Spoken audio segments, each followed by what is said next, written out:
is that people in Beijing still use bicycles as a very much a principal means of transportation. There are more and more cars here, but on any given morning and afternoon, you'll just see acre upon acre of bicycles. The city's flat, so I mean it's really big, so you can't really go great distances from one end to the other on a regular basis unless you really, unless you're really strong. I'm a cyclist at home, so it's hard for me to go through a city for any length of time and see all these people on bicycles and not want to join them in some way. So I went out and got one, and now at least that's the main way I'm getting around town. Well, pedestrians don't always have the right of way here. For instance, right turn on red, okay?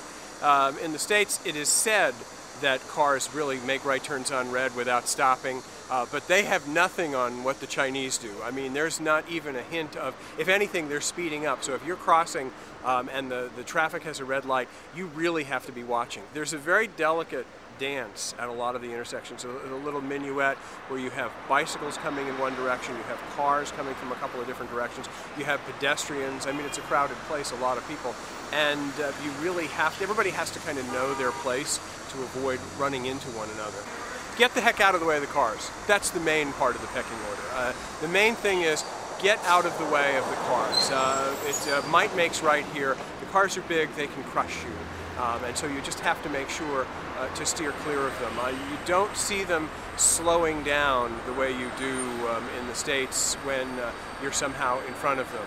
It's not even a matter of they're angry with you if you slow them down. It's just they're going to go, and you have to assume they're not going to stop. Cycling in Beijing is not expensive or really difficult, especially if you're used to riding in big city traffic, and it's a good way to get to see the city the way Beijingers see it. I'm Warren Levinson in Beijing. I'm going off to explore the back alleys.